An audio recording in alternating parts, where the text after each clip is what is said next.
Well, hello, and I've immediately forgotten to turn my damn light on. What a great start. Great start. Everyone's loving it. Hello, everyone. It is spoiler warning. We are back. We are slightly different because we're on two different channels right now. And we are saying hi to everyone. Hi. Hello, Sean. Hello, Bayley. Hello, Omega. Thank you very much for joining me. I'm doing very, very well. Thank you, Sean. Things are going nicely on an upward curve for me. And hopefully, with the fact that we are now doing dual streams for 2 shows per... Well, no, not 2 shows. For 4 shows per week. We'll see how that plays out as well. If you have not already done so, please do jump in and say hi. If you are watching on Twitch, say hi. If you are watching on YouTube, say hi. Say hi, everybody, because we have a jam-packed show tonight. You are watching, if this is your first time watching, spoiler warning, if you're on YouTube, for example, you are watching the big news show, and what a lot of news we have to cover. This one is a bit busier than my normal ones. The headlines today: The Rock's WrestleMania status, Bayley having a face turn before her return, the WWE, speaking of faces, owns yours. I'm going to talk a little bit about how best to support a dual stream channel like this one. We're going to talk about the bad plans in place for Elias. There'll be an update on, pardon me, I do apologise. There'll be an update on the formerly fractured relationship of Becky Lynch and Charlotte Flair. We're going to be talking about the big goodbye to the whole damn Cruiserweight division, why Maurice has returned with The Miz to Monday Night Raw, a bye-bye for Beth Phoenix from NXT at least, and we're going to be previewing Smackdown as well. Hello, Riffing over on YouTube. Welcome to this show. Sean, we do have heat. Heat is finally working out. I'm not wearing a big coat. I'm wearing a weird little thing. I wanted to dress up for the occasion, but the light doesn't quite pick that up because it's not quite good enough. Hello, Kervin, as well, over on YouTube. And hello, Connor. Thank you very much for the new subscription. I do not have my thing set up, and I apologise for that. Let me just add... what are they called? Alert box? I think it's the alert box. I've already got an alert box. So let's just add that and see how that plays out. I do apologise. Connor, welcome to the show. Thank you very much for your new subscription. I very much appreciate it. I've been experimenting with some new designs for some of the alerts. So unfortunately I didn't have it set up for this page. It's fixed now, but it's slightly different. I also now have the alerts keyed in to every new YouTube subscription. So if anyone subscribes to YouTube, now would be the perfect time to do so, because you'll pop up just here in this, around there, because I finally have that set up. We have a lot to cover today. I've already announced the stream on Twitter.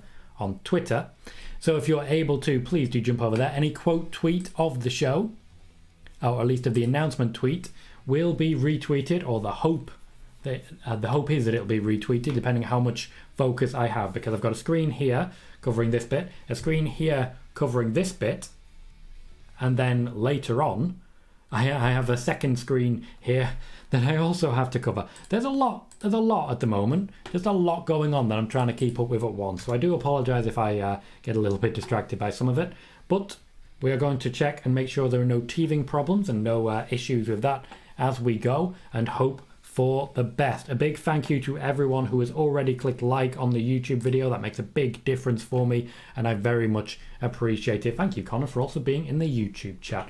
I will be discussing that a little bit later, but what I will say before I jump into it in full, if you are only able to watch one of the shows, I completely understand, and very, very grateful for you for watching any of the shows. If you are making the choice and you're not sure, please pick YouTube. We're trying to get those watch hours up, and YouTube is going to be very good for that as we go forwards. Sean says, so the report from Dave about the WWE retiring the Cruiserweight title is true. Yes, it is, and in fact it's a little bit overdue, because the WWE aren't just planning to retire the Cruiserweight title. They're planning to retire 1, the whole damn Cruiserweight division, and 2, potentially 2 more championship belts that I will go into a little bit more detail soon. Batman is there on the YouTube side, says, did you hear the news about the Bianca versus Becky Lynch again later? That's not news I've personally heard. What do you mean by again later? Do you mean they're going to wrestle again later? Because, again, that's not really news. We've talked about Bianca coming back around to Becky Lynch on these channels quite significantly. Kervin says, I feel bad for my boy Elias. We will be talking about the plans for Elias very shortly, so do stick around for those. In the meantime, though, let's go through some of these headlines, because we have quite a bit of news to cover and not that much time to cover it. Well, I'll say that much time. I'll stay on until we're out of news. We are an Ask Me Anything stream, so if you have questions, jump in and ask those questions. I would be very grateful for the opportunity to answer those questions as we continue to grow here. And don't forget to share the tweet announcing that this show is going ahead. That, of course, will be very beneficial for the growth of the channel as we pursue the hope, as it were, to reach that 1,000 subscribers sooner rather than later. But we'll see how that plays out. We're on 6 likes right now. Thank you very much, everyone. Please do keep them coming. If you haven't clicked like, consider doing so. We always seem to have slightly more viewers than we do likes, so it's a big help to me. I'm going to start with a bye-bye for Beth Phoenix. Beth Phoenix has announced that she will be leaving the NXT announcers booth shortly in a piece of news that hasn't exactly been widely welcomed. Put simply, it sucks.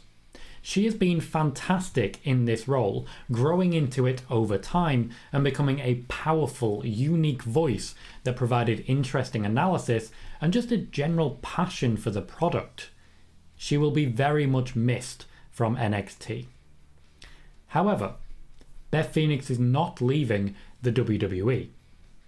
A number of wrestlers have already asked WWE management whether there will be any possibility to feud with Beth Phoenix, and the WWE are apparently eager to offer something similar to a standard Wrestlers Legends contract to the Glamazon that would see her wrestling 3 or 4 matches a year in a more truncated version of her husband Edge's contract. Amongst those eager to wrestle Phoenix is, to nobody's surprise, Becky Lynch and Charlotte Flair.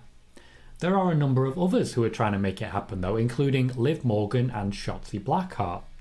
To be clear, this isn't necessarily the wrestlers themselves pushing for it, or just the wrestlers themselves. The WWE themselves are very interested in getting some matches under Beth's belt, and the creative team are trying to come up with new and interesting ways to do so. She is also being held on the list for next year's WWE Royal Rumble 2022, like many of the women currently in the company. The WWE kind of desperately needs female wrestlers available for that because they keep firing everyone. Beth Phoenix hasn't been released. She hasn't been fired. The WWE have offloaded her permanent wage, yes, but they find themselves left with a number of options from here. This was a genuine mutual decision as far as the WWE are describing it, and most importantly, everything is ending on positive terms. A couple of obvious mixed tags have also been mentioned by the creative teams at the moment. Both Phoenix and Edge versus Maryse and The Miz has naturally been mentioned to go alongside the current Miz versus Edge feud. This one is intended to go for a long time, potentially resulting in the mixed tag match at WrestleMania. One more that's been mentioned is something that Beth Phoenix and myself have been excited for a long time. Beth and Edge versus Becky and Seth. That said, we've had a lot of Edge versus Seth recently. I'll give them a little time first. Right, bear with me. I just need to catch up with the chat for a moment. I'll make it a little bit bigger. Sean said, did you hear the news about Big Swole? Did you think she'll come to WWE? No, I do not think Big Swole will come to the WWE. I don't think there's anything particularly of interest for her there, and that kind of makes perfect sense to me. I have been talking on Spoiler Warning about the fact that a number of AEW contracts are starting to run out. Big Swole is one of many who has decided not to continue with the company. She's just the first one to publicly say so. You will hear more about it in the weeks to come. I've mentioned this over the last few weeks, so keep an eye on that. Welcome, Eleanor. Great to see you. Eleanor, if you're not already aware, we have gone back to dual streaming, both on YouTube and on Twitch, and I'll let you know how well that goes, basically, because it's one of those things. You are also a content creator, and this may be something that interests you because it's a learning curve for me. We'll be talking a little bit more about that in the minutes to come, as it were.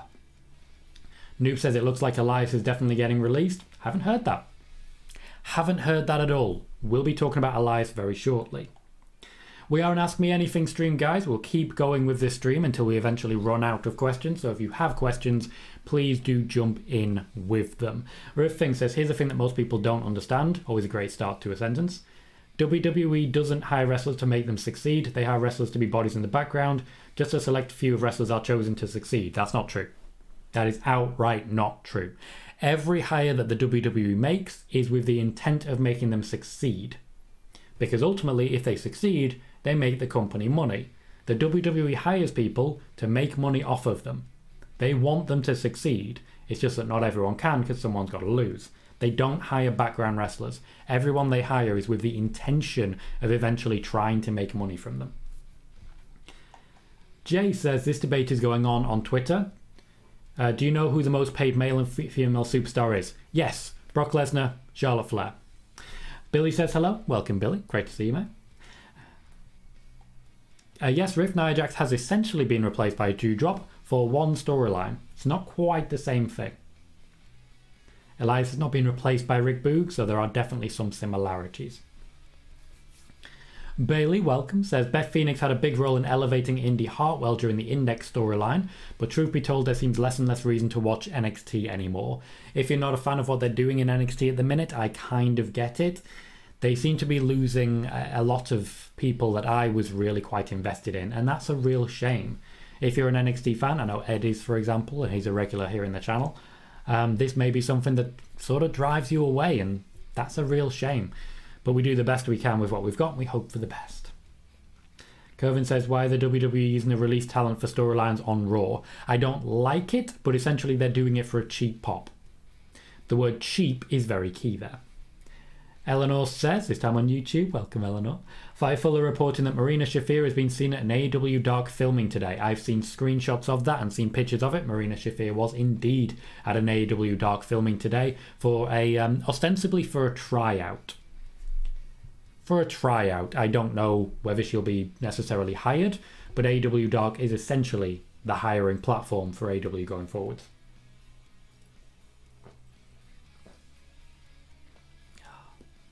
And yes, I'm on Cherry Coke. Batman says, it feels like WWE want to do Bianca versus Rhea as well. They do, and they will eventually do so. Those two already have a bit of a storied history. They will cross paths again as they both get closer and closer to the top. Even though, to be fair, Bianca's kind of already there. Riffing says, what happened to Timothy Thatcher and Danny Burch? They're just off TV at the moment. The belief is that they don't quite suit NXT 2.0, but we're expecting to see them again very soon. Connor says, how are the purple cans? They're tiny and adorable. Little purple cat. They're tiny and adorable, and I love them. I absolutely love them. I also may have a bit of a problem. I may have a major problem when it comes to Cherry Coke. I don't apologise for it. It is what it is. I may have a major problem when it comes to Cherry Coke. Kervin says, rumours said some WWE employees believe Tony Khan is buying AEW tickets artificially to inflate the sale number. There is no doubt in my mind that some WWE employees do believe that. I'm also not of the opinion that that's actually happening.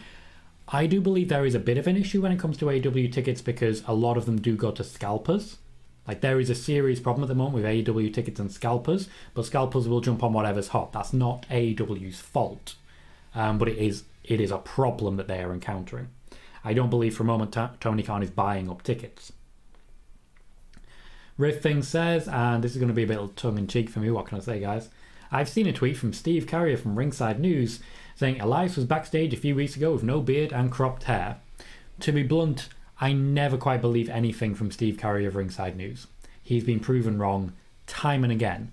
He's also been proven right at times. He was certainly the first and only person to report about hair versus hair for SummerSlam last year, even though it didn't happen, it was planned to happen. So there are some sources there. However, pick your battles, and he hasn't. Sean says, Tom marking out about a purple can, please help us. I also got a purple bottle, that's all I'm saying. That's all I'm saying. Right. Welcome everyone one more time to our first dual stream spoiler warning. We are on Twitch We are on YouTube. Welcome everyone. If you're watching on YouTube, please don't forget to click that like button. It makes a big difference in helping us find new viewers. We also have alerts that will come up anytime someone on YouTube gives us a subscribe. So if that's you, by all means check it out. I still need to work on that and make it work. I'm learning as I go with everything that happens here. I'm trying to work out how to dual stream a little bit still. I made the choice to have the alert beforehand this time, instead of potentially having it all keyed in and coming on one chat. So I'm trying to read multiple things at once. There's a lot happening, basically, is what I'm saying, and I'm just sort of trying my best to make it all work. But if you can click like, please do click like. It makes a big difference, and I very much appreciate it. Our headlines today, one more time. The Rock's WrestleMania status. A Bayley face turn before her return.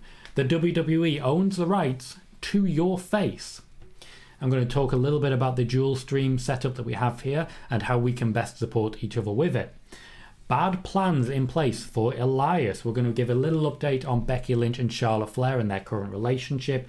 We're going to talk about the goodbye to the Cruiserweight division, why Maryse returned to Raw when she did, and we're going to preview Smackdown. This is going to be a really busy spoiler warning, guys, so I'm going to try and get through it as best I can before Smackdown begins.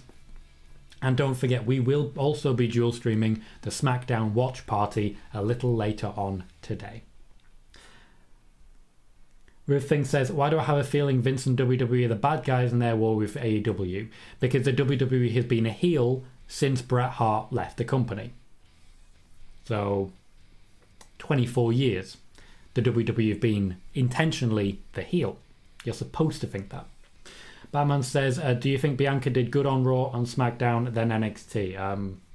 I think Bianca's done very well with the push that she's had. Only way I can really describe it.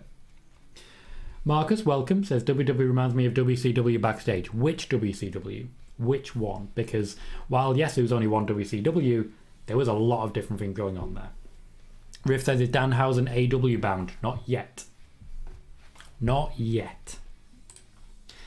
We're going to move on to our second piece of news. Most of these news pieces are quite bite-sized. I will eventually be breaking them down and putting them either on TikTok or on YouTube, like in small bite-sized videos. So if people haven't been able to watch these live shows, they can still catch up in bite-sized chunks. So please be aware of that. This piece of news is discussing why Maurice has returned to the WWE. On this Monday's Raw, we saw the return of a true WWE legend, former WWE Divas champion Maurice Mizanin. Maryse is the real-life wife of the other returning legend from this week's Raw, The Miz. I want to take a moment to talk about why Maryse has returned to the WWE and in what capacity she is going to be used. After the departure of John Morrison, the WWE were left with a very unhappy The Miz. The Miz had very much enjoyed his time working alongside Morrison and, of course, Morrison's wife, who wrestled in the WWE under the ring name Frankie Monet. The return of Maryse was for several reasons, and keeping The Miz happy is one of them. The second reason is because Maryse, in the same way as The Miz, has enormous crossover marketing potential. The show Miz and Mrs. is a show that has generated some good traffic and interest in the WWE, as did The Miz's run on Dancing with the Stars. The WWE wants its stars to branch out, just as long as they come back into the fold afterwards to share the wealth, in the way that Sasha Banks or Batista have done beforehand. They don't want people to fly so high they fly away, but they do want them to fly. Having Maryse on screen allows the WWE to further advertise both Miz and Mrs. and its station, the USA Network. So this is one of many ways that the WWE can just keep USA Network a little bit happier. The USA Network gets more name drops this way, and they're very happy about it. Finally, the third reason is because she's a name that can be, once again, legitimately added to the Royal Rumble as a competitor. It's not even an impossibility that she could win the thing, to be fair. Maryse adds an extra name to the women's division on Raw, a division which really needs bodies right now. Maryse has been on the WWE payroll for basically forever, and given her cross-promotional appeal, they absolutely do not want to lose her. Even Nick Khan is a big fan of Maryse. Plans for Maryse at the moment at least are quite simple. She will be the Miz's manager in much the same way she has been in years past. She is intended to get in the ring at some point, not necessarily soon, but she is going to have a couple of matches in the build to WrestleMania, or at least at WrestleMania. From what I can tell, the plan is to have Edge versus Miz keep going until around WrestleMania time, which means that WrestleMania would be the perfect stage for a mixed tag match, Miz and Mrs. versus Edge and Beth Phoenix. So Maryse is back, and I for one couldn't be happier. She adds a lot to the women's division, she adds a lot to The Miz, and in general, she adds a lot to Raw. Welcome back, Maryse. Right, let's catch up. Sean says, Wrestling World CC tweeted on December 2nd that The Fiend and Alexa Bliss versus Edge and Beth was one of the early rumoured pitches for WrestleMania 37. First I've heard about that, I'll say that.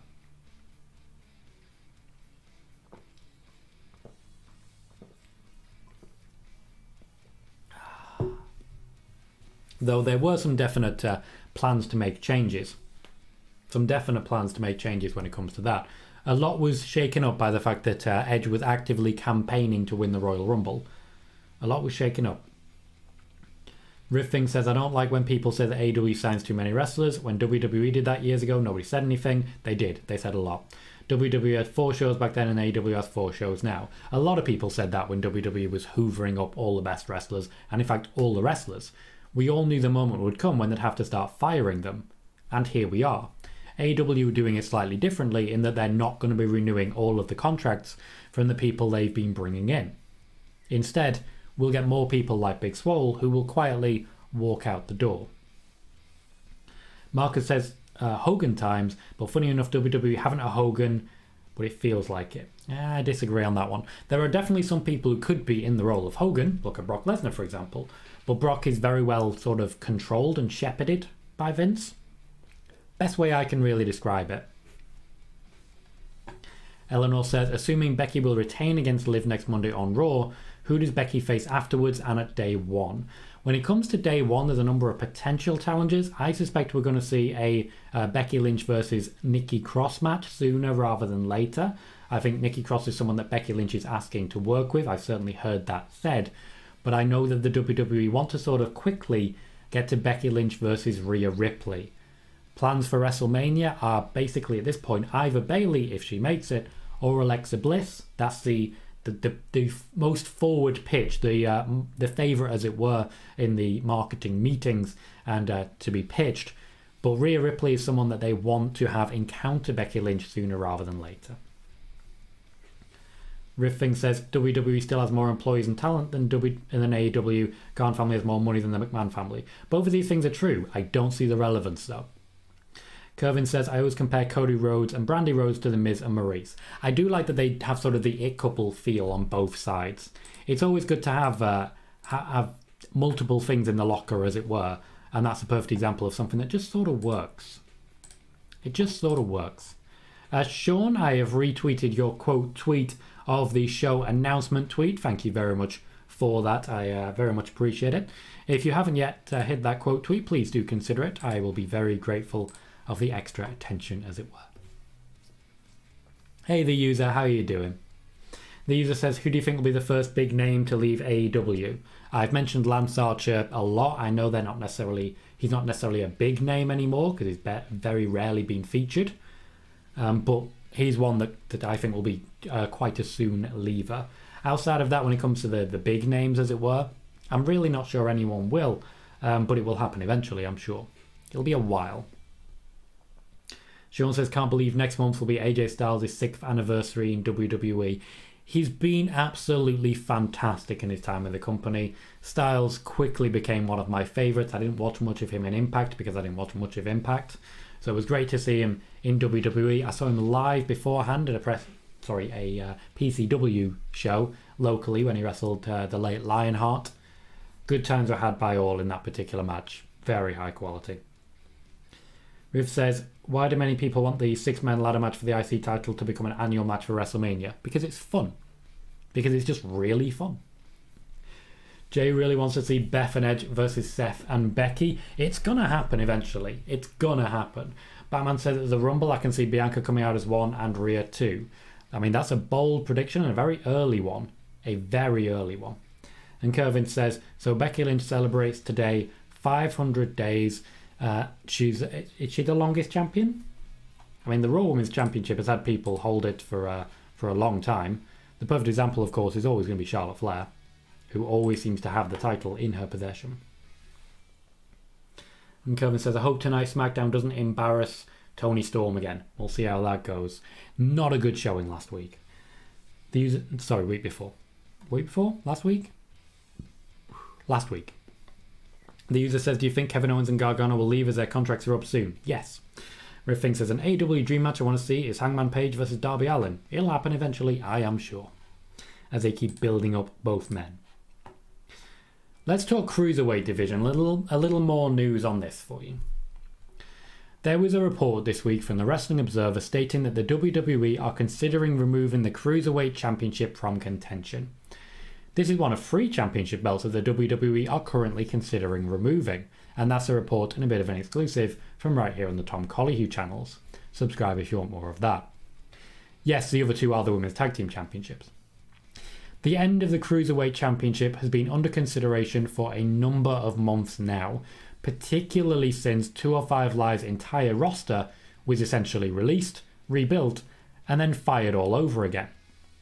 205 Live, much like NXT UK, is some of the cheapest content that the WWE produce. It also makes them practically nothing, and now that the whole Cruiserweight division has been disassembled, it really isn't fit for purpose anymore, featuring primarily women's matches and wrestlers much heavier than 205 pounds.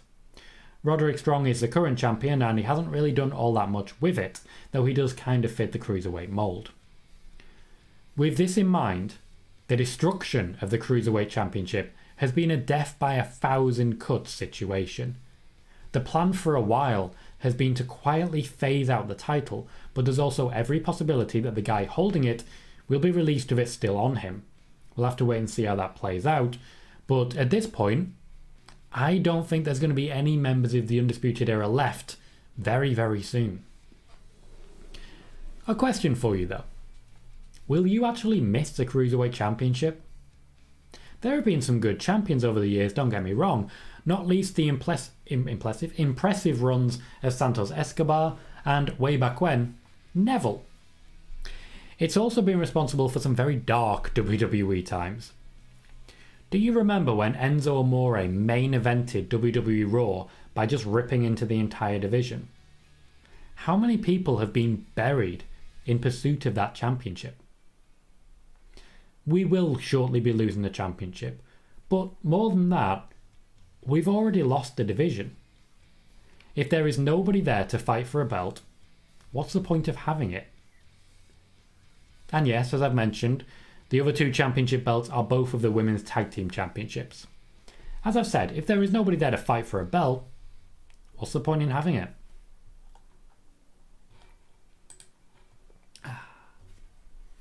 I do not know when Roderick Strong's contract expires. I don't believe at this point anyone knows when his contract is going to expire.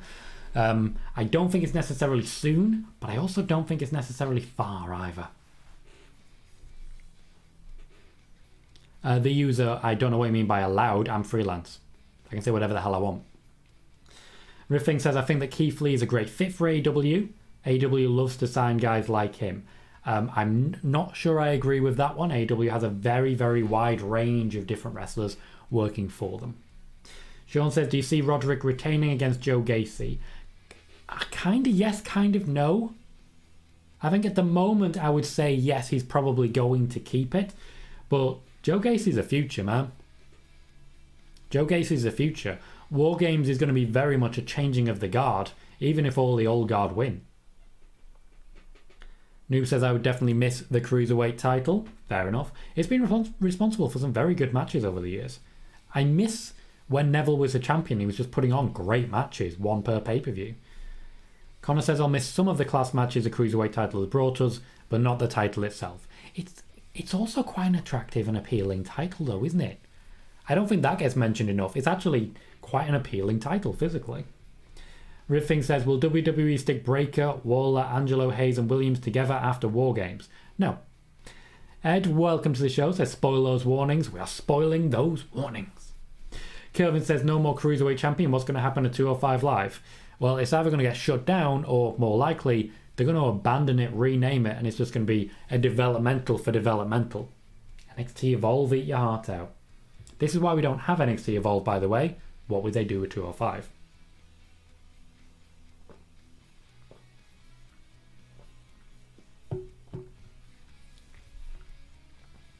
It says intergender wrestling hinted at by Gacy. I'd be happy with that. I'd be very happy with that. Sean says Buddy Murphy was a great champion. His matches of Ali were awesome. I do agree. Buddy Murphy's entire time on 205 Live was just very appealing. He put on absolutely magnificent matches that actually made people tune in. Then people stopped tuning in. Kevin says this week's AEW Dynamite rating was bad. Debatable. Depends what you consider bad, to be fair. Riff says, who are the WWE's 4 pillars? Seth Rollins, Roman Reigns, Becky Lynch, Charlotte Flair. Easy. And Riff says, I don't think that Nick Khan is aware that NXT UK exists. He is. He shut down the UK division for that reason. Fully aware. He is fully aware. Just to touch on it one more time, we will be touching upon this across the whole of the show.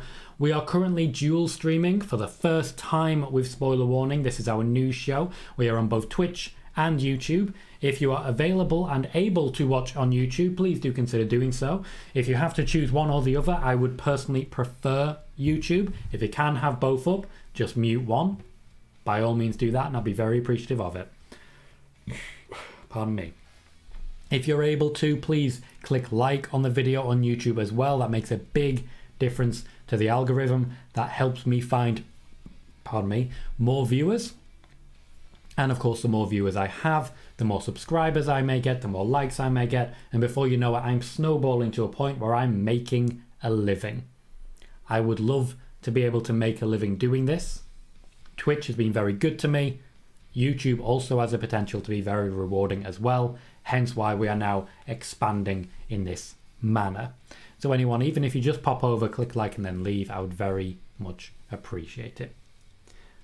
Thank you, Tanner, for the Nixon Newell. That is, of course, traditional. There is still plenty of news to cover. If you're enjoying this news show, please do consider clicking subscribe. You can follow on Twitch. And, of course, you can subscribe on YouTube. I'd be very grateful of that as we continue to grow with more watch time, more views, and just plain more. Things are going extremely well when it comes to the growth of the channels at the moment, and that is largely thanks to you guys and what you have been giving me. So thank you very, very much. Riff says, will Ring of Honor vacate all of their titles? No, they won't vacate a single one of their titles. Ring of Honor will continue to happen. They've just not got anyone signed to contracts anymore. Sean says, Ryback said if he was asked to come back to face Roman that he would destroy Roman. One of many reasons, he's never going to be invited back. Never. The WWE have no interest in Ryback. Just want to make that clear. The WWE have no interest in Ryback. So we have plenty of more news still to come. The next one will be a bit of a recording that I'm going to do, and this is about the WWE owning your face, just like they own the faces of their wrestlers. This, for those who don't know, is about the Twitter changes of their terms of service, something big coming in, and also WWE's use of their talent to prevent them from using Twitch, Cameo, and the like. So let's jump straight in. The WWE owns the rights to use your face. I know that's a bit clickbaity as it were, but I'm going to actually justify every word I just said. Now, as an example leading into this, Twitter is currently attempting to bring in a new rule regarding privacy and image rights that will not apply to the WWE for many reasons. This essentially means that companies such as the WWE and individuals such as WWE fans should no longer be able to share images of wrestlers, or in fact images of audiences, without specific permission from everyone featured in the picture. Except when it comes to the WWE, that isn't quite true. You see, the WWE actually owns the rights to use of your face. Let me break this one down for you. Firstly, hi. I'm Tom Colohue, and I'm a freelance wrestling journalist and a weekly VIP podcaster for Wade Keller's PW Torch. I break wrestling news here on YouTube and Twitch, so be sure to hit subscribe and like the video to learn exclusive information that isn't available anywhere else. Want more reason before we get back to it? I'm the only guy who reported that Becky Lynch would be returning at SummerSlam ahead of time. Let's talk about WWE owning your face. The WWE has spent years honing the phrasing of their contracts to ensure that they quite literally own the rights to broadcast whatever image they like featuring any and all of their wrestlers. They can place one of their wrestlers, their image, or in fact their person into a commercial, on the side of a bus, onto a beer, or a milk carton. This is the thing that resulted in Twitch, Cameo, YouTube channels, and even Zelina Vega's OnlyFans being shut down so that the company could control how often you could see their wrestlers on alternative platforms. More than that though, it doesn't actually end there. You see, the WWE can technically claim ownership of your face too. Well, if you've ever bought a ticket and been to a wrestling show, then they probably already have a lot of footage of your face. If you scour WWE.com, or if you check the terms and conditions for ticket sales for WWE events such as Raw, Smackdown, and pay-per-views, you'll find clauses in there that allow the WWE the rights to use your face to promote their own show. This is important and necessary. Without that clause, the WWE can't show you in the crowd. So how could they show their wrestling matches? At the same time though, what would the WWE be without crowd reactions such as Izzy or Angry Miz Girl? Unfortunately for you, you now have to ask the question of what would Twitter be without Angry Miz Girl? What about the streak is broken guy? Are you going to have to get his personal permission in order to use a GIF reacting to something crazy and insane? Twitter says that you can't use their face, but the WWE can, and they can absolutely use yours if you've been to a show. Fancy being on a milk carton? Legally, they have the rights to do that. You sign that right away when you buy tickets. So yes, to be blunt, this may sound clickbaity and a little bit facetious, but I'm actually not joking. The WWE own your face. This image rights change on Twitter won't affect them at all because they already have the signed rights to all of their wrestlers, even more than the wrestlers themselves do. The wrestlers need permission from WWE to make private appearances. Going forwards, we might need to be careful as creators, entertainers, and just general fans. The WWE, not so much. That said, when it comes to the WWE specifically, I don't see this being that much of a problem. It won't affect YouTube, it won't affect Twitch, and honestly, the WWE are usually quite happy to let people pirate and share footage of the WWE. Other companies, not so much. We are aware of problems when it comes to sharing clips of AEW, of New Japan. They can shut you down, and they often do. Meanwhile, if you want to watch a pirated stream of Raw or Smackdown, Twitch is still waiting on WWE to let them know that they should stop it from happening. So far, not so much. Let's catch up with the chat. Kervin says, why did WWE cancel the Mixed Match Challenge? They didn't cancel it, they just didn't necessarily renew it. Basically, it wasn't the biggest success, and Facebook made the decision not to continue with it. It was good for a time. I had a lot of fun watching it, to be entirely honest. But it wasn't the great success that they expected it to be. It didn't go out to a new audience that they were hoping for, and it didn't help people get over as much as they were expecting.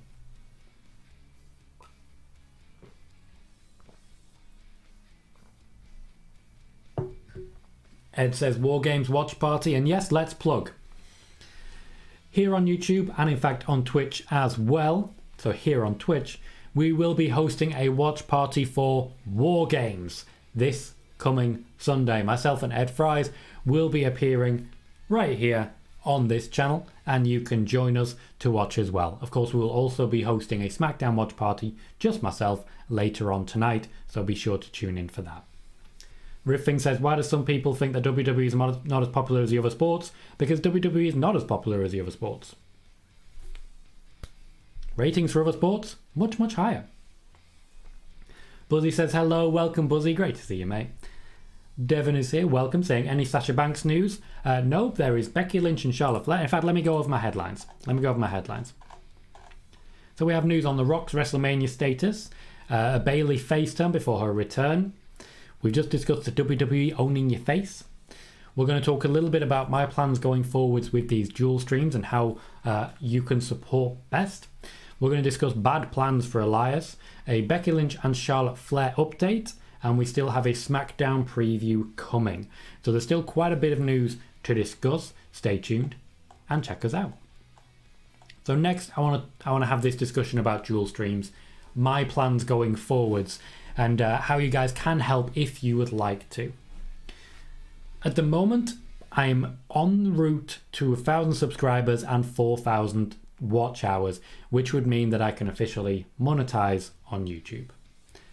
As I mentioned earlier, before I jumped into what's genuinely been a bit of a crazy spoiler warning so far, I'm now officially back to dual streaming. This time, however, I'm not just dual streaming watch parties, I'm dual streaming spoiler warning too. This video will itself be broken down into bite-sized chunks that viewers can happily consume if they're on the go in the days and weeks to come.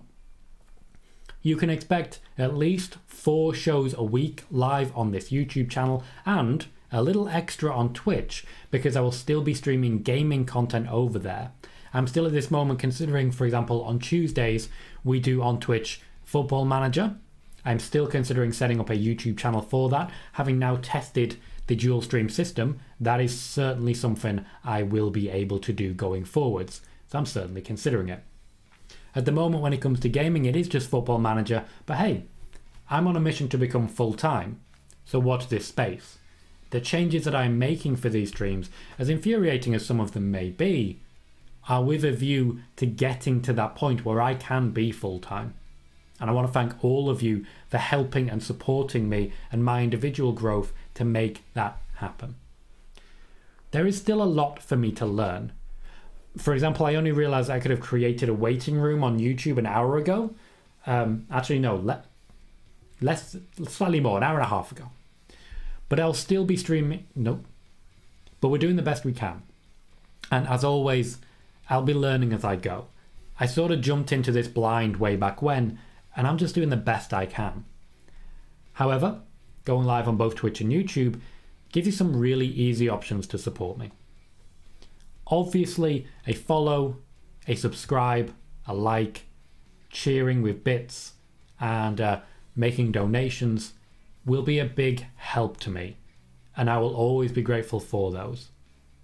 If you're only able to watch a show on one platform, choose YouTube. It's not monetized right now, you can't donate on there, but choose YouTube, because it's growing faster.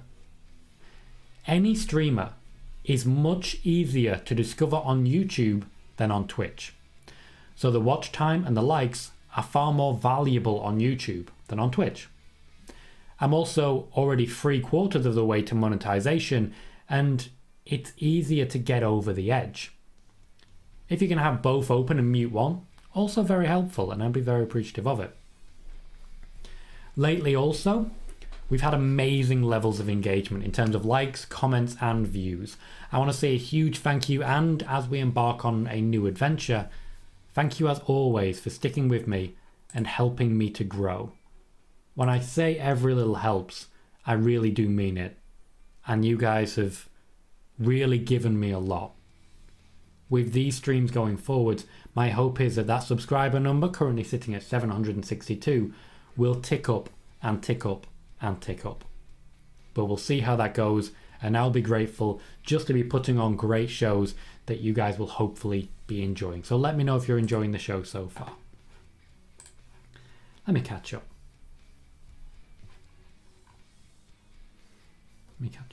Boss Pedal, welcome. Says New Japan and Abema TV are so aggressive with protecting copyrights. I'm expecting one day to come downstairs to a smashed front window and spray paint over my illegally displayed Wrestle Kingdom pictures. How dare you? How dare you enjoy the product? It's ridiculous. Corey, welcome, mate. Says you got your heat back. Awesome. I did, and I'm very, very happy to have that. My heating is working, and I don't have to sit in a massive coat anymore. It's so fun. I also got a koala bear hot water bottle that my partner gave me, which is great. Riff says, I hope that Hit Row will stick together after their no-compete clause ends. Depends who is willing to hire them. We do have to consider that. Hector, welcome. Says, hey Tom, happy Friday. With all these wrestlers being released, how long is the WWE allowed to sell merch of those like Adam Cole, Daniel Bryan, etc.? Do the wrestlers have any say or no? The wrestlers do not have any say. Typically, they will have a merch contract that lasts beyond a actual wrestling contract. So it would be, for example, for another 3 months, another 6 months, they will be cashing in, but they will still be giving royalties to the wrestler. So it's not the worst thing in the world. Riff says, why the WWE can't release wrestlers before their contracts end to give them a 90-day no-compete clause. Because the 90-day no-compete clause does not factor in once the contract has ended. So, for example, if you release someone 10 days before their contract is up, then the no-compete clause lasts 10 days. And that's it. Ethan says, yo, welcome, Ethan. Great to see you, mate. Jay says, I was mad The Rock wasn't a Survivor Series. Kevin says, sorry, I missed this. Kevin says, everybody was mad about no Rock for Survivor Series this year. Jay says, following up on that, I was mad The Rock wasn't there. If that's the case, Becky and Charlotte could have main evented. Roman and Big E was predictable. I think it should have main evented.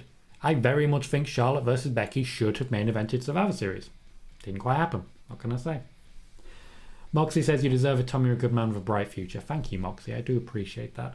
And Corey says, I have you open on Twitch and YouTube. OG right there. That's how you do it. Wonderful. If you are watching on YouTube and you haven't yet clicked that thumbs up button, please do consider it. It makes a massive difference to my personal growth and the growth of the channel, and I will very much appreciate that. That is really helping the show grow. Ethan is excited to see Brock Lesnar tonight. Me too. I'm genuinely not sure what the plan is. Apparently it's been changed a lot, but I don't know. He wasn't supposed to come back this early, that's fact. But he is back. And he can only line up against Roman. So either he's going to be back until WrestleMania, or around Royal Rumble time, he's going to get taken out. Connor says, I think Tom and his drinks should have main evented. Bayley says, Cherry Coke, official beverage of the Tom Colohue show Colohunity. Kind of is now, isn't it? Kind of is. If ever I set up like a PO box so you guys can send me stuff, it'll just all be Cherry Coke, which is both terrifying and also pretty cool. Riffing says, I think when Solo Sikoa will join the main roster, WWE will change his name to Joey Uso or something like that. Will dye his hair black and make him dress up like his brothers. They won't. They won't do that. The Usos want to be a tag team. Solo's name is literally Solo. I get the feeling he wants to be Solo. We have more news to cover, so I'm just going to jump straight into it. Let's talk Elias. There are plans for Elias, just no good ones. There is a report from WrestleVotes today stating that there is no plan for Elias, or at least there was no plan for Elias, once the whole graveyard business was over. Now, to be blunt, this isn't strictly true, as WrestleVotes themselves disputed in the same tweet. There was a plan for Elias. It just wasn't a very good one. Elias's journey in the WWE has been quite an incredible one that really stands out, but mostly for the wrong reasons, unfortunately. He's always been heavily pushed, and he's always had incredible crowd reactions for some of the most basic heel work you'll ever know. What he hasn't had is much wrestling time, or in fact many wins. His most recent run with Jackson Ryker was doomed from the start, and I mean very comfortably doomed. Elias has always been a favourite of Vince McMahon, there's an exclusive for you, and a real pet project for the creative team. They wanted to do something very, very different with Elias. And it's been very, very visible his entire time on the main roster. They wanted to use Elias to prove that wins and losses genuinely don't matter. That's been successful to a degree. The plan with Elias was to pair him up with recognisable names and get him over using their star power rather than using any particular skill set of his. That's why he would only play the guitar for brief amounts of time. He would work with Trish Stratus, The Undertaker, John Cena. He worked early on in his career with Edge when Edge was teasing his return. Elias was a guy who got rubbed. He worked with Jeff Jarrett and the Road Dogg. Elias was a guy who got over by being rubbed. He would play music, get cheap heat, and then get beaten up by a bigger name. This basically sums up his entire career in the WWE, and I mean start to finish, pardon me. The WWE believed that they could build Elias into a bona fide rock star, capable of transitioning into rock concerts and bringing back the old rock and wrestling feel that the WWF was built on after our current Vince McMahon took over. In this, unfortunately, he did not succeed. He did not bring in the music fans. He did not sell many albums. He did sell quite a lot of merch, but ultimately he did not shift tickets to the small concerts that were planned in New Orleans. The plan was to have people turn up for those concerts and then literally walk with Elias straight down to WrestleMania. In the end, this did not happen. Despite having some of the greatest charisma of anyone in the company, I genuinely believe we could be looking at the next Rock with Elias if he was used right. People weren't willing to invest in the guy. This has led to a slow removal of investment from WWE management, and this is quite the shame. I was the first one to report when the D-push began for Elias, when he was being paired with Shane McMahon, The Revival and Drew McIntyre, in probably Drew's quietest period as well. Elias could have been something big, but over time, his routine became stale and repetitive. The big names became less and less interested in working with him. Now, Elias is not being released, and that's the case for a reason. Considering the amount of time that he's been with the company, he's never commanded that high a wage, and certain names at the highest level believe that he could still generate a strong income from merch and album sales. The WWE want to do something with this guy. They just have absolutely no idea what that thing will be. This is made all the worse when you consider that Rick Boogs has successfully taken his gimmick and ran with it. The future's not bright for Elias, but the WWE do have faith that they will be able to make something of the man.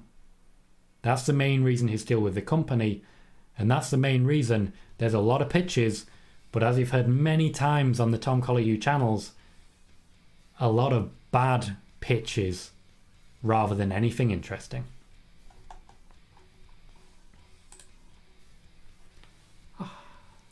Moxie says, Tom, do you think if Roman and Brock fight at Mania, do you think Brock will win? No. I think Roman Reigns, whoever he competes against, will be leaving WrestleMania with the Universal Championship.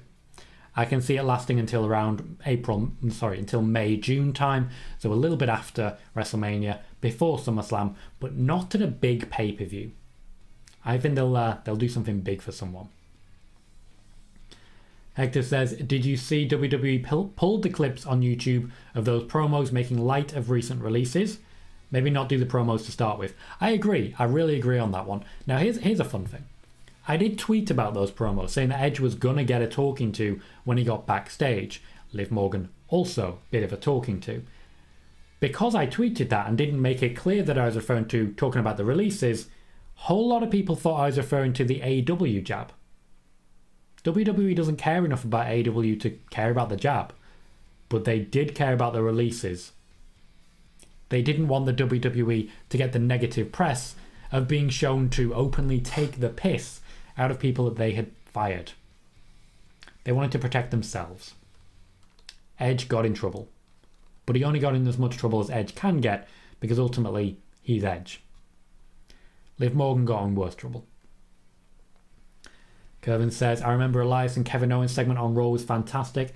Very popular one for people to go back to and just sort of relive, because that boo was probably the longest sustained boo in WWE history. The night after Roman retired The Undertaker. That was 15 minutes solid of anti-Roman rhetoric and chants before he said, this is my yard now, and then just left. Genuinely think that's still the best promo has ever cut. Riffing says, why has WWE reunited the Hurt Business just to forget that and left Benjamin and Alexander jobbing on the undercard? They haven't necessarily forgotten it. They did tie it into the Mysterios this week on Raw. However, Benjamin and Alexander are there to lose. They are there to lose. They're not high enough on the card to really be anything else. And Bobby Lashley was taking some, time off. They will reconnect and they will do so soon. But the WWE still aren't sure whether they want to turn Bobby Lashley face. We'll see how that plays out. Kervin says Elias can be the next honky tonk man. I'd like to see that. I'd like to give him an undercard title, say the United States Championship. Let him have a run with it. I'd like it. Riff says, I think when Roman will lose or relinquish his title in the future, he's going to transition into a part-time role and get into Hollywood. Maybe, maybe not. The Rock is offering him roles. There's opportunities there. Connor says, I love the Elias Thugonomics at Mania. Elias is a highlight reel. There are genuinely so many great moments that Elias has been involved in, and yet, unfortunately, he's just not been able to hit the heights. Buzzy says, seems to me that Elias has been stuck in the basement for the past few months, and WWE is just waiting until they find a good pitch for his character so that they can let him out and salvage his career. That essentially is exactly what has happened. Literally exactly what has happened. Good spot, Buzzy. There's a little bit of news next, still to come. 3 pieces of news and then our SmackDown preview. We're going to talk about the Bayley face turn ready for her return. We're going to talk about the changing relationship between Becky Lynch and Charlotte Flair. And we're going to talk about The Rock's status for WWE WrestleMania 2022. It's not clickbait. It's not clickbait. It is not clickbait. It's genuinely not. I'm going to tell you exactly what his status is.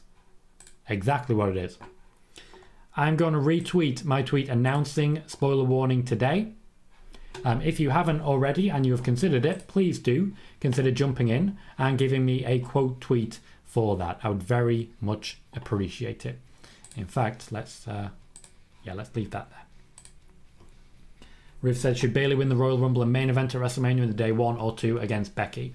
Well, as we're talking about Bayley, Riv think if you've seen my video on Bayley's return schedule, that may be something that I've mentioned before. But just to talk about the upcoming return, Bayley is headed back to the WWE sooner rather than later. Once again, throwing out some exclusive stuff there. We are conclusively at the point where she's been gone considerably longer than she still has to be gone.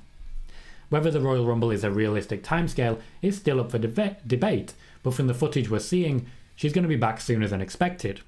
Now, I've already mentioned this and gone quite in depth on a previous YouTube video, and in fact, we've been the only chat and the only channel keeping ahead of this one.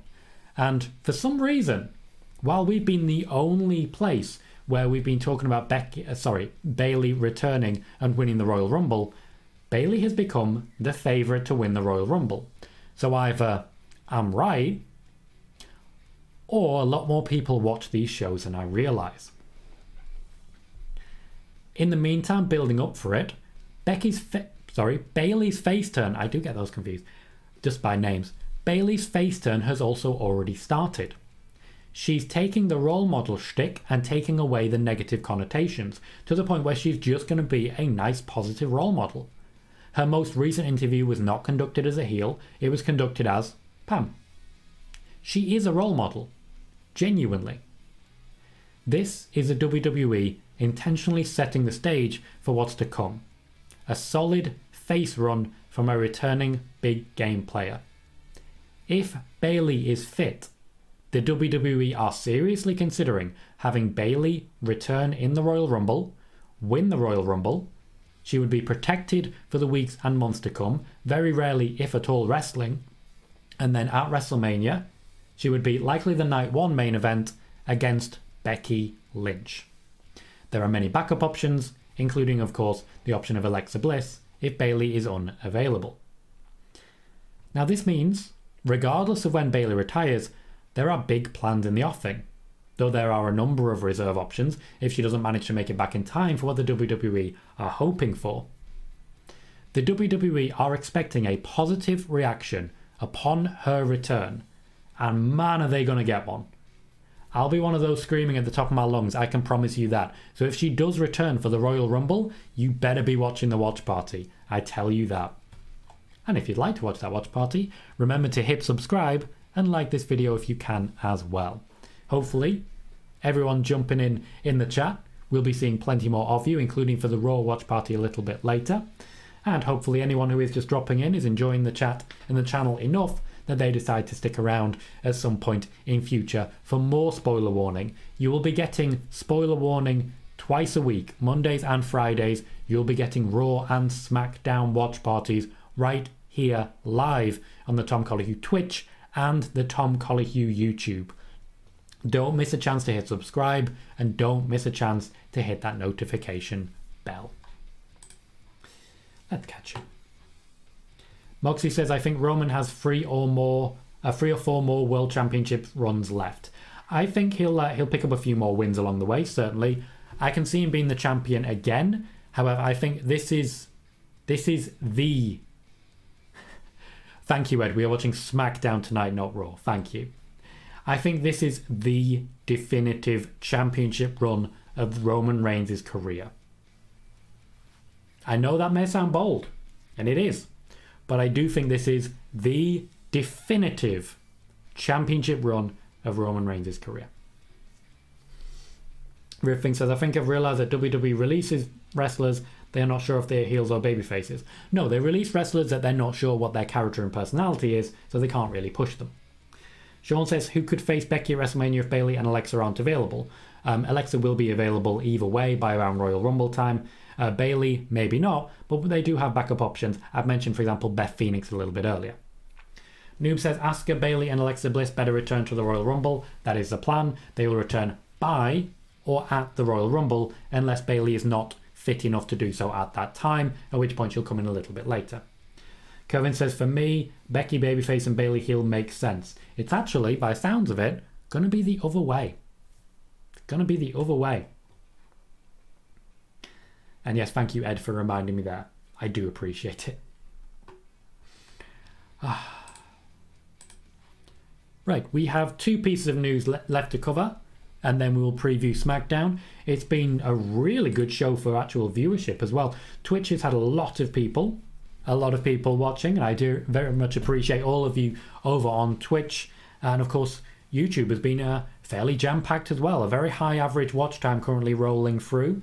Lots of people coming in and out, and lots of people sticking around as well. So thank you everyone who is supporting these channels with your time and with your effort. I really do appreciate it. Riff says, is Triple H starting his own wrestling promotion? No. Quite a few things you've asked today have just been able to say no, and I like that. Let's talk about the relationship between Charlotte Flair and Becky Lynch, because I just wanted to update everyone and say it's much improved. A minor update now on the much recovered relationship between Becky Lynch and Charlotte Flair. Reports from wrestlers and staff backstage suggest that the two have mended fences rather than mended bridges, but things are mended nonetheless. The two have been emboldened by being able to work together at Survivor Series and were able to show each other respect that did a lot to rekindle a friendship, even though they're not as close as they were previously.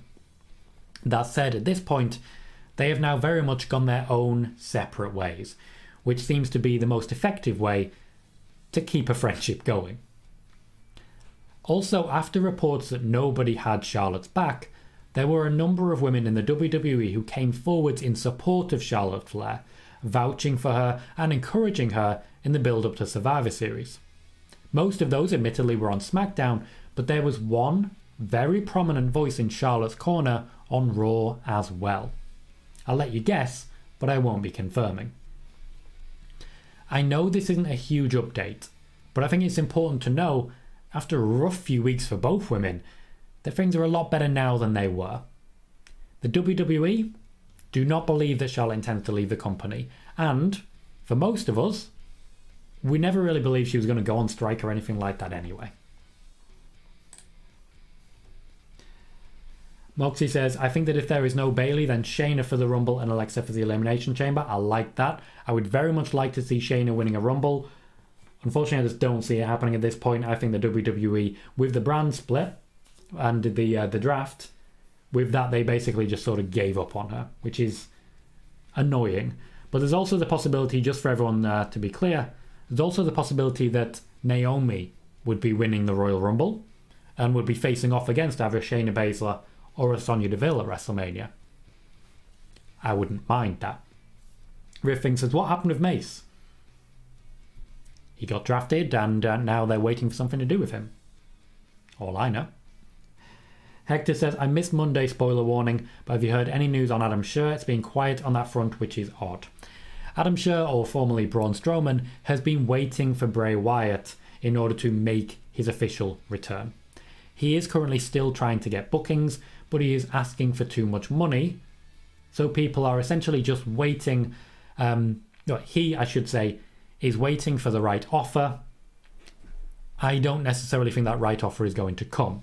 But once Bray Wyatt, or Wyndham Rotunda, is back involved, if he decides to be back involved, we will likely then start seeing Adam Scherr pop up for guest appearances rather than full-time contracts.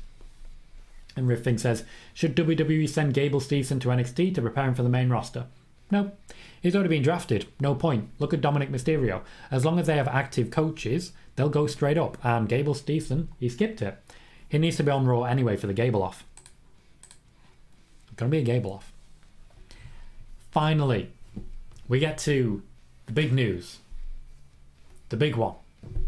The biggest news. The biggest of breaking news. I'm talking groundbreaking, earth-shattering news that you've earned by sticking with me. The big wrestling sites are going to be clickbaiting this one for weeks. You guessed it. It's about The Rock.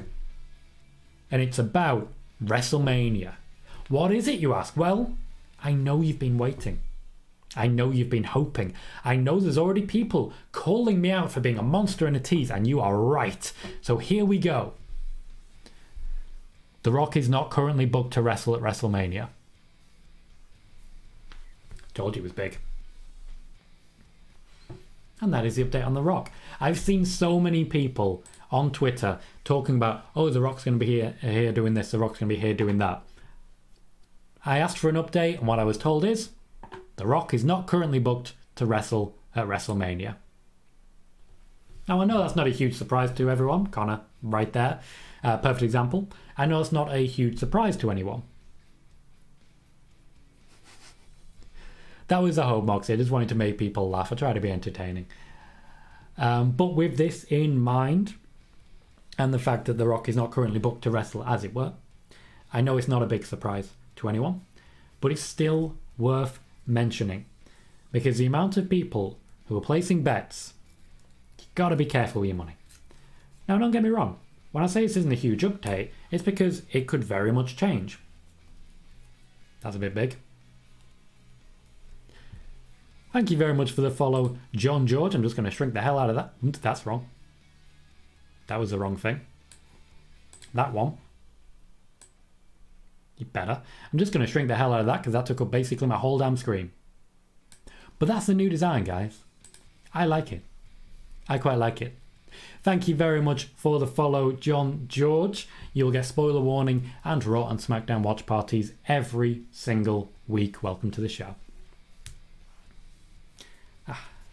So yes, as regards The Rock, wonderful things may be in the offing, but certainly it will be a surprise to the WWE right now. Riff says, when will Gable and Stevenson debut? What will happen with Chad Gable? I've seen WWE doesn't like to have more stars with similar names. Only exceptions are if they're related or something like that. Chad Gable will still be Chad Gable. Gable Steveson will be Gable Steveson. Maybe Chad Gable will just be Chad. Maybe he'll be the channel Chad. Jay says, do WWE plan to make Charlotte and Becky have another match one day, or are they done with it? They're done with it for now. If at some point it becomes clear that it is profitable to do another match, they'll do another match. But right now, nothing doing. Larry says, hello, can you repeat the last hour? Thanks.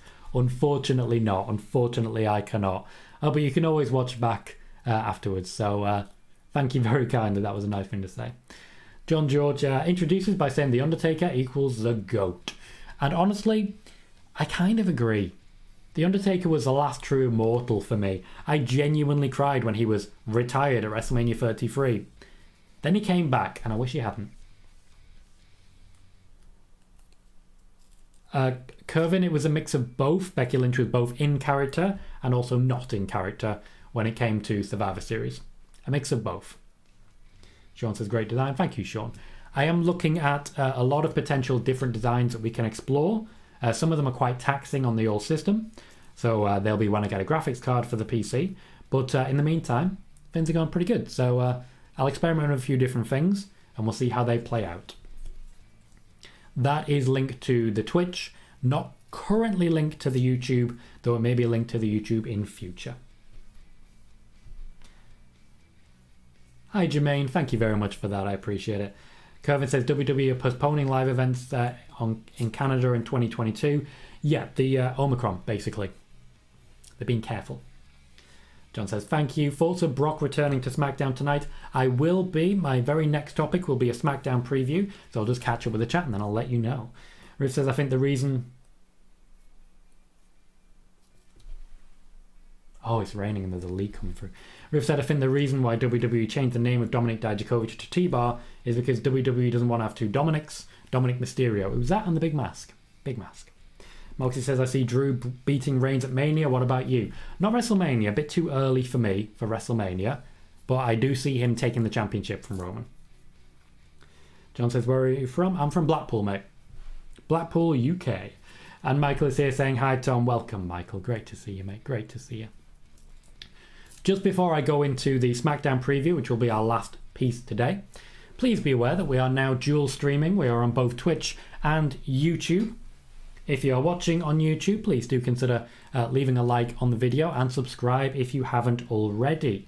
Let me just direct anyone who's on Twitch who doesn't know where to find my YouTube. There it is. And you can check that out because we're moving a lot over there, and that will be sort of the plan going forwards to make a living. We'll see how that plays out. Moxie says, what if it's Drew versus Roman at Mania? It might be, but I still think it'll be a little bit later. I did not say I'm from Deadpool. And yes, indeed, John. Right, so our final piece will be the SmackDown preview, and naturally we have to start with the return of Brock Lesnar, way ahead of schedule. This likely suggests that Brock either will not be winning the Royal Rumble, and I kind of don't think he will at this point, or, even more likely at this point, that come the Royal Rumble, he'll vanish entirely because he'll be suspended one more time. They're going to drag this out, and they're going to drag it out hard. But a Brock versus Roman stare down, at the very least, is planned for tonight. I also think Brock Lesnar is going to seriously hurt Sami Zayn. Sami Zayn will likely be trying to get his championship match tonight, or at least championship match soon, but I don't necessarily think he'll ever get it because Brock is just going to be getting in the way. So Roman tonight and the Usos will be preoccupied with the return of Brock Lesnar. That will be the opening segment of our show, and we are likely to see Roman and Brock over several segments over the course of the night. Will we see an actual match for Brock Lesnar? No, we will not. We will also definitely see something between Brock Lesnar and Adam Pearce. I think it's also possible we're going to see Vince McMahon tonight. If Roman wrestles, it will be against Sami Zayn, and the match will be interrupted by Brock. Brock may arrive and demand a title shot, and then Sami Zayn will prevent him from getting it, and Roman will use that to essentially dodge the man. Toni Storm last week was embarrassed by Pi, and also by a few flubs, and the fact that she literally just stood there and let herself get pied. Charlotte Flair is very much standing tall, and honestly, if Toni Storm doesn't get some heat back, it's not going to go well for her going forwards. Toni Storm tonight should have an opportunity to fight someone, either to win a match against someone like Zelina Vega, or more likely to be in some form of tag match, likely a face versus heels tag match. So, for example, Charlotte and... who's actually on SmackDown? Charlotte, Shayna and Natalya versus Toni, Naomi and Sasha. I could definitely see something like that happening, with Toni Storm trying to get hands on Charlotte Flair, not quite managing it, and then pinning Natalya.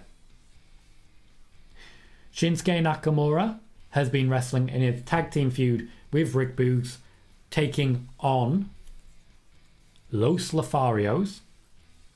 That will continue going forwards. We are building towards another tag match. Baron Corbin not involved at the moment with Shinsuke Nakamura, even though he's kind of supposed to be lining up. Not sure what's going on there, but it's very much the tag team going forwards, at least until day one, when we are likely to finally see Baron Corbin get involved in the IC division. In the meantime, we will see Baron Corbin working with Jeff Hardy. Jimmy and Jey Uso don't have necessarily any ideal tag opponents. We don't have many people really lined up, but we do have the Viking Raiders who are wrestling and Los Lotharios, who seem like they will be the next ones getting the shot. It looks like it's going to be heel versus heel for quite a lot going forwards. Meanwhile, Drew McIntyre is being held back by Sonya Deville and Adam Pearce. That is the plan going forwards. Drew McIntyre will wrestle tonight, probably will continue his open challenge, but he's kind of running out of opponents. Ridge Holland lost to Cesaro and will likely win against Cesaro tonight. Sheamus is being sort of protected and is wrestling a lot less recently. I would imagine this particular tag team may be lining up sooner than you think against Cesaro and another. Just another. Naomi will continue her feud with Sonya Deville, Proxy, Shayna Baszler. I would imagine tonight it will be, if not the 6-woman tag that I've mentioned, Naomi versus Natalya, so that Naomi can finally get a win. Meanwhile, Shayna Baszler was very close to getting a significant push, and that doesn't seem to be happening anymore. We have a new vignette filmed for Xia Li. They filmed, I think, 4 or 5 more, which should be more interesting as it rounds out the character ahead of what will likely be a Royal Rumble debut. Hopefully this week we see Mustafa Ali. I don't believe we saw him last week, but his particular connection with Ricochet... he was in the Battle Royal. But his particular connection with Ricochet is one that I'm really excited for. So we'll see how that plays out. That, basically, is everything that we know is going to happen for SmackDown going forwards. Thank you very much, John, for the follow on YouTube. I do appreciate it. Larry, Blackpool is not a classy version of Las Vegas. Absolutely not. Riff says, why was Charlotte Flair named just Charlotte in NXT and WWE added the last name Flair when she joined the main roster? Because on the main roster, the name Flair gets you over. Whereas on NXT, the name Charlotte gets you over. Moxie says, I can see Roman and Brock having a promo and Sammy comes out. Oh yeah, absolutely. Absolutely. Dominic Perez says, is The Rock coming back? At the moment, he's not booked to return. However, that's not long term. Ed says Shotzi. Moxie also says, what about Shotzi? No plans at the moment, though we may see her return to get involved if there is a 6-woman tag. I don't think she's done with Sasha Banks, but she will need to find a new partner, because we may end up with, for example, Shayna Baszler and Shotzi versus Naomi and Sasha. All the women seem to be getting paired up, and it's kind of awkward. John says, I thought it would be Aaliyah. Certainly could be. She's, after all, still there. Riff says, why hasn't AEW signed Marty Scurll but signed Jay Lethal? They both had allegations last year in the Speaking Out movement. They did. They were different allegations, and AEW may simply believe one and not believe the other. Jermaine says, is it possible that we get Sasha teaming up with either Naomi or Aaliyah to go up against Queen Zelina and Carmella for the tag team titles? Very possible, yes. But I don't believe they would be winning them on the basis that Sasha Banks needs to be available for Charlotte Flair. Jermaine says, is it possible... I've already read that one. Riff says, why have the WWE shortened the name of Dave Bautista to just Batista in 2002? Because they wanted to. The name Batista, it sounds like an absolute beast, and they decided to stick with it. Michael says, I'm excited for Zaya. She's a star. I am waiting to see how she lands. That's the most interesting thing for me. Jay believes that SmackDown will be a skip. It wasn't great last week. However, SmackDown with Roman and Brock should be fun, is what I'll say. John says, are you going to do a SmackDown live stream? Yes, I will. We will go live just before SmackDown right here on YouTube and on Twitch. Bear with me, I need to sneeze.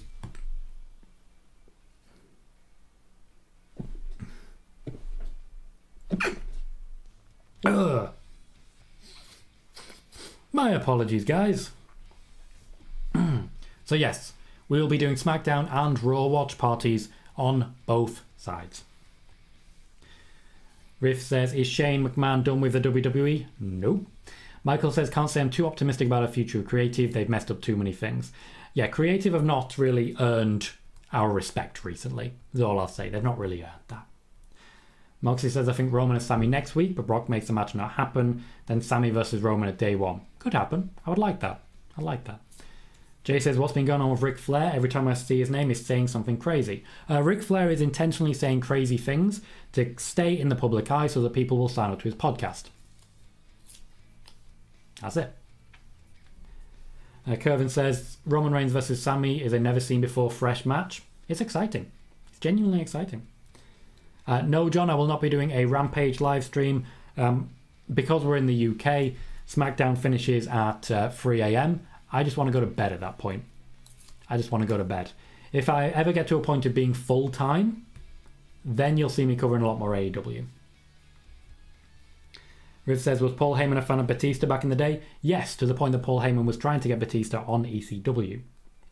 Moxie says, if your internet goes out, give it a Colohue Unity Claymore. Spot on. Riv says, is Baron Corbin the new JBL? I kind of see that. I also kind of don't. Base Guy Tim says, Becky's comeback has been pretty good in my opinion. What do you think of the EST of WWE, just a Naomi wannabe? No, not even close. They are very, very different characters. In fact, when you say a Naomi wannabe, there's only really one thing that unites them there. And it isn't their personality. Michael says, any big title match is going to happen at day one. Roman and Big E are expected to defend the title. The big title match that we've already got is, of course, Big E versus Seth versus Kevin Owens, which may be Kevin Owens' last match in the company. John says, true WWE fan. I enjoy what I enjoy. Larry says, for those of YouTube and Twitch, be sneezing in stereo, almost like 3D. That's the future of streaming. This is the future of streaming. Absolutely it is. So, we've been going for about an hour and a half, and at this point, I'm out of questions, and out of news, and out of preview. So I'm going to wrap it up, and say I look forward to seeing as many of you as possible for our SmackDown live watch party, which will start just before SmackDown in about an hour and a half. We will hopefully see as many of you there as possible. Thank you everyone who has jumped onto the YouTube, clicked like. Watch time makes YouTube advertise you. So the more watch hours you have, the more YouTube will send more people to your show. So the fact that we have an average watch time of more than 10 minutes is a very good positive. The fact that we've had so many people watching is a very big positive. The fact that we've had so many likes and so many chatters is a very big positive. YouTube, based on engagement, advertises you, whereas Twitch doesn't advertise you. That's the big difference. I am really very grateful of all the support that all of you have given me. And I'm very, very grateful of that.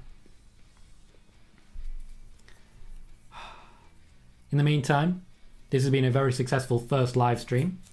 Thank you, everyone. I've been Tom Colohue. You've been fantastic. And I'll hopefully see you all very soon.